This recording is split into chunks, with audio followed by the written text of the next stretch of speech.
नमस्कार साथियों, एक बार फिर से आप सभी का स्वागत है हमारी YouTube channel Veer Teja nursing and news पर। जी हाँ, एक बार मैं फिर से आप सभी का स्वागत करता हूँ काफ़ी दिनों बाद हमारे यूट्यूब चैनल पर, क्योंकि इतने दिन कुछ कारण होने की वजह से प्रॉपर वीडियो है वो अपलोड नहीं हो रहे थे। और अब हम आज से स्टार्ट करने वाले हैं जो आपके 5th सेमेस्टर रहने वाला है। 5th सेमेस्टर जिसमें आपके 2 सब्जेक्ट है, यहाँ पर देख सकते हो, जिसमें सब्जेक्ट यहाँ पर को आपको इस प्रकार से इंक्लूड रहने वाले हैं। जिसमें पहला सब्जेक्ट आपका रहने वाला है, वो रहने वाला है CHN फर्स्ट। और इसके बाद आपका जो दूसरा सब्जेक्ट है वो रहने वाला है आपका CET एग्ज़ाम। इस 2 सब्जेक्ट है, इसका एग्ज़ाम आपका होने वाला है, जो कि आपके एक्सटर्नल एग्ज़ाम होने वाला है। और जिसमें आपका CHN फर्स्ट का है वो इस बार प्रैक्टिकल होने वाला है, और CHN सेकंड है वो आपकी होने वाली है 7th सेमेस्टर में इंक्लूड। तो अब हम आज से स्टार्ट करने वाले हैं जो आपका ये एक सब्जेक्ट है CET के हर हम एक टॉपिक वाइज आपको एक अच्छे प्रकार के नोट्स है वो भी हम यहाँ से अवेलेबल कराएंगे आपको। मैं लास्ट में बता दूंगा कि आपको नोट्स है वो किस प्रकार से प्राप्त करने हैं। और इसी के साथ आज हम करते हैं CET के सबसे पहले टॉपिक की शुरुआत। तो सबसे पहले हम बात करने वाले हैं CET में। तो CET में सबसे पहले हम बात करें तो इंट्रोडक्शन एंड थ्योरेटिकल फाउंडेशन, इसके बारे में हम बात करने वाले हैं। जिसमें आज हम टॉपिक है, आज किस किस टॉपिक के बारे में हम बात करने वाले हैं। तो आज हम बात करने वाले हैं आपका एजुकेशन एंड एजुकेशन टेक्नोलॉजी, इसकी डेफिनेशन और एम पढ़ने वाले हैं। इसके बाद इसके अप्रोच एंड इसके बाद पढ़ने वाले हैं इसके scope education and education technology. इसके बाद हम पढ़ने वाले हैं लेटेस्ट अप्रोच ऑफ एजुकेशन और ट्रांसफॉर्मेशनल एजुकेशन। और इसके बाद जो इसके लेटेस्ट अप्रोच है, इसके 3 टाइप है, transformational education, relation based education and इसके बाद है कंपेंट्री बेस्ड एजुकेशन। इस ये यहाँ तक आज हम वीडियो में डिस्कस करने वाले हैं। इसके बाद जो सेकंड वीडियो आएगा जिसमें आपका एजुकेशन फिलोसफी है, इससे हम पढ़ेंगे। तो आज हम यहाँ से पढ़ते हैं, जो टॉपिक है वो यहाँ तक आज हम कवर करने वाले हैं। तो इतने टॉपिक आज हम कवर करने वाले हैं। अब हम यहाँ पर स्टार्ट करने वाले हैं सबसे पहली unit education and education technology. तो यहाँ पर हम सबसे पहले देखने वाले हैं कि एजुकेशन है वो एजुकेशन क्या होती है। यहाँ पर एजुकेशन के बारे में बात करें तो सबसे पहले हम देखें तो जो आपका जो एजुकेशन शब्द है वो ड्राइव हुआ है आपके लैटिन वर्ड से, यानी एजुकेशन शब्द है वो लैटिन वर्ड से आया है, एजुकेम एजुकेम जिसका अर्थ है टू लर्न टू नो, यानी कुछ सीखना और कुछ जानना, इसका अर्थ है। यानी जो एजुकेशन वर्ड है वो लैटिन वर्ड से आया है, जिसका अर्थ है to learn and to know, इसके बारे में या जानना या सीखना, इसे ही हम एजुकेशन बोलते हैं। इसके बाद हम यहाँ पर देखें it is the third eye of human being. इसके बाद हम यहाँ पर देखें it improve a knowledge skill confidency level and personality, यानी जो आपकी जो एजुकेशन है वो आपकी नॉलेज को इम्प्रूव करती है, आपकी स्किल है उनको इम्प्रूव करती है, और आपकी जो कॉन्फिडेंस लेवल है इनको बढ़ाती है, और आपकी जो पर्सनालिटी है उसको यहाँ पर एजुकेशन है वो चेंज करती है। यानी आप देख लेना, कभी भी जो एजुकेट बंदा होता है, जो एजुकेट पर्सन होता है, वो अलग ही प्रकार की कॉन्फिडेंस लेवल आपके पास अपने पास रखता है, और उसके पास अलग ही नॉलेज होता है, अलग ही स्किल होती है। इसके बाद हम यहाँ पर देखें तो education is the key of success, यानी यहाँ पर आप मान सकते हो, और बहुत अच्छी तरीके से हम याद भी रखते हैं इस चीज़ को, क्योंकि एजुकेशन ही एक जो आपको सक्सेस प्राप्त करने का रास्ता है, उसे ही education is the key of success बोला जाता है। इसके बाद education is the process of learning, यानी एजुकेशन केवल की ऑफ सक्सेस नहीं है, इसे ये एक सीखने की प्रक्रिया या सीखने की प्रोसेस भी है। इसके बाद हम बात करने वाले हैं डेफिनेशन की। यहाँ पर डेफिनेशन सबसे पहले हम देखने वाले हैं कि गुरु नानक ने एजुकेशन के बारे में क्या कहा था, जो कि आपकी सिंपल और शानदार भाषा में मैंने यहाँ पर लिखी है। इसकी डेफिनेशन आई होप आपको बहुत अच्छी तरीके से ये समझ में आ जाएगी। तो यहाँ पर लिखा है education is the self realisation and service of the peoples, यानी एजुकेशन है वो सेल्फ का रियलाइजेशन, यानी खुद के बारे में पेशेंट खुद क्या है, सॉरी, जो आपका होने वाला है इंडिविजुअल, वो खुद क्या है अपने आप को रियलाइज करता है। इसके बाद जो सर्विस ऑफ पीपल्स यहाँ पर है, तो इस प्रकार आपकी जो एजुकेशन की है वो डेफिनेशन हो जाती है। इसके बाद यहाँ पर हम पढ़ने वाले हैं एम ऑफ एजुकेशन, यानी एजुकेशन का क्या क्या एम है।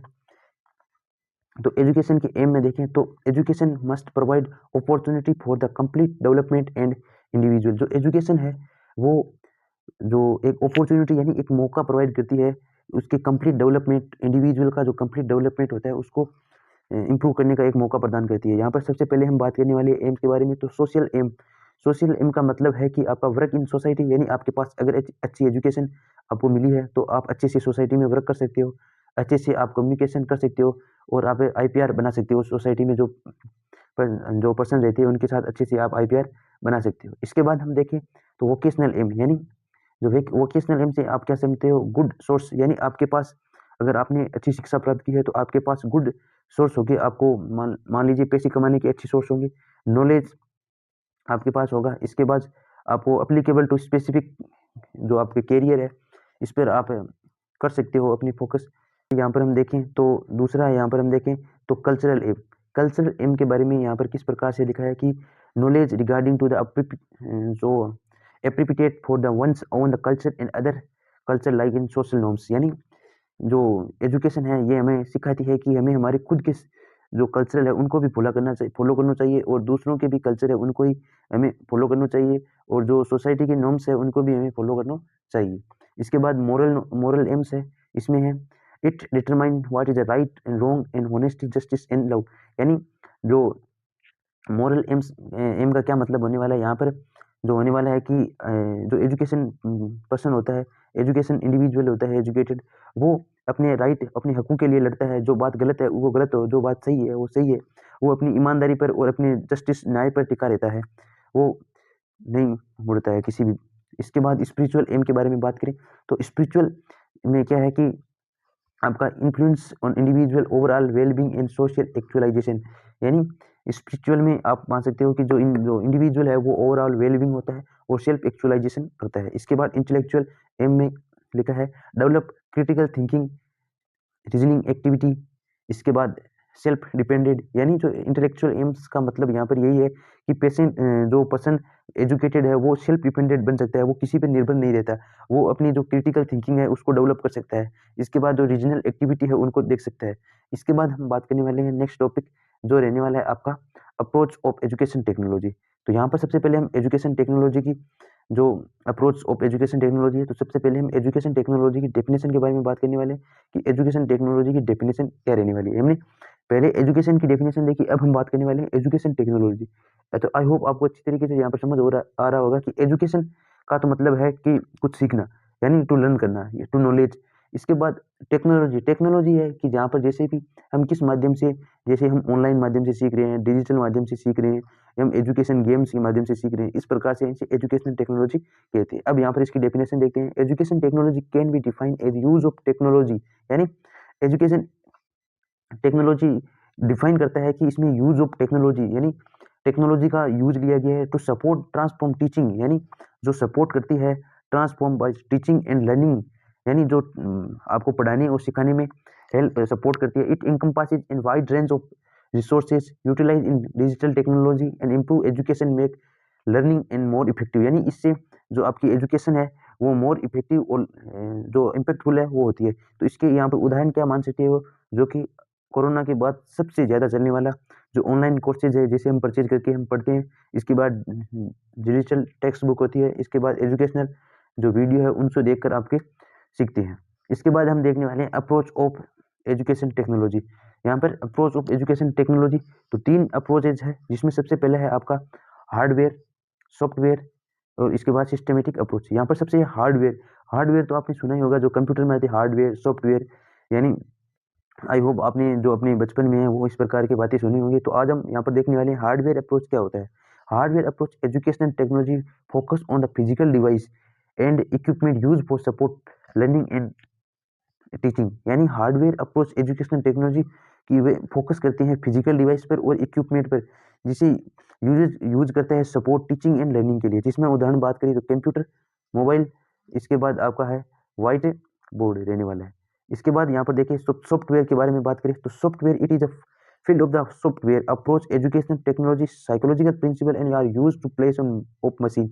यहाँ पर इस प्रकार से इसका सॉफ्टवेयर का यूज करते हैं। इसके बाद सिस्टमेटिक अप्रोच में क्या है कि the systematic approach educational technology considered broaded educational system, यानी जो जो सिस्टमेटिक अप्रोच है वो एजुकेशन टेक्नोलॉजी की कंसिस्टेंसी को बढ़ा देता है।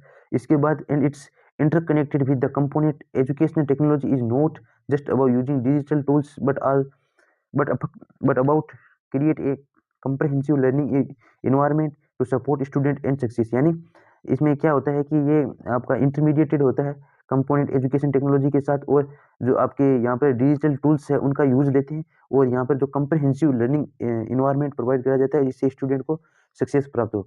तो यहाँ पर ये सिस्टमेटिक अप्रोच यहाँ पर होने खत्म होता है। इसके बाद हम बात करने वाले एम की बात हमने कर ली, इस अप्रोच की बात कर ली। इसके बाद हम बात करने वाले हैं स्कोप ऑफ एजुकेशन टेक्नोलॉजी। यहाँ पर स्कोप ऑफ एजुकेशन टेक्नोलॉजी की बात करें कि क्या क्या स्कोप एजुकेशन टेक्नोलॉजी के रहने वाले हैं। तो सबसे पहले यहाँ पर बात करें तो आपका यहाँ पर रहने वाला है, वो रहने वाला analysis of process of teaching and learning, यानी एनालाइज करना है आपकी प्रोसेस, जो लर्निंग और टीचिंग की प्रोसेस है उसको। इसके बाद effective utilisation of hardware and software, यानी जो आप हार्डवेयर और सॉफ्टवेयर एजुकेशन टेक्नोलॉजी में यूज ले रहे हैं वो इफेक्टिव यूजफुल है या नहीं, उसके बारे में पता करना है। इसके बाद develop of teaching and learning, जो आपकी जो लर्निंग एंड टीचिंग है उसको डेवलप करने में एजुकेशन टेक्नोलॉजी का भी यूज लेते हैं। इसके बाद हम बात करने वाले teaching prepare and teaching training में भी यूज करते हैं। इसके बाद develop and selection of appropriate audio visual aids, इसमें भी हम इसका यूज करते हैं। इसके बाद हम देखें डेवलपमेंट ऑफ करिकुलम, आपके पाठ्यक्रम है उसको डेवलप करने में किया जाता है।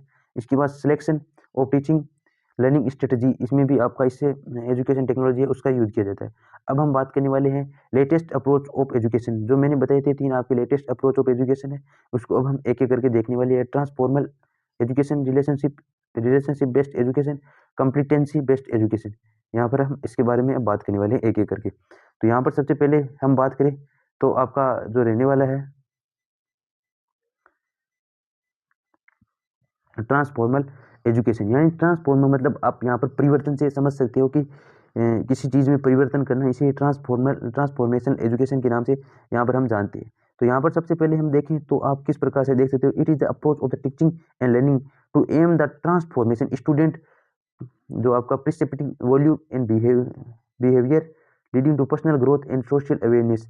इसमें क्या है कि पेशेंट जो पर्सन है, स्टूडेंट है, उसकी पर्सनल ग्रोथ एंड इसके सोशल अवेयरनेस है उसको चेंज किया जाता है। इसके बाद रिलेशनशिप बेस्ड अप्रोच, इसमें it focus on the building strong positive relationship between teacher and student, यानी इसमें जो दूसरा है रिलेशनशिप बेस्ड एजुकेशन, जो रिलेशनशिप बेस्ड आपका अप्रोच है जिसमें है कि जो इफेक्टिव आपके स्टूडेंट एंड टीचर के बीच रिलेशनशिप होनी चाहिए जिससे वो आसानी से अपना क्वेश्चन है, अपना डाउट है वो पूछ सकते हैं। जिसमें उदाहरण के बारे में बात करें तो आपका teacher to student relationship, student student relationship, community involvement और फैमिली एंगेजमेंट भी होना चाहिए। इसके बाद हम बात करने वाले हैं आपका कम्पिटेंसी बेस्ड रिलेशनशिप या रिलेशन।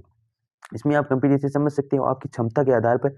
यहाँ पर it is approach to teaching and learning that focus on the student specific skill knowledge rather than, इसके बाद एज इन जो आपका ग्रेड लेवल है इसके हिसाब से समझ सकते हो। इसके बाद आज का टॉपिक है वो हमारा यही समाप्त होता है। अब इसके बाद एजुकेशन फिलोसॉफी है वो हम कल की वीडियो में देखने वाले हैं। आई होप आज का वीडियो आपको अच्छा लगे तो चैनल को लाइक एंड सब्सक्राइब जरूर करें। जय हिंद, जय भारत।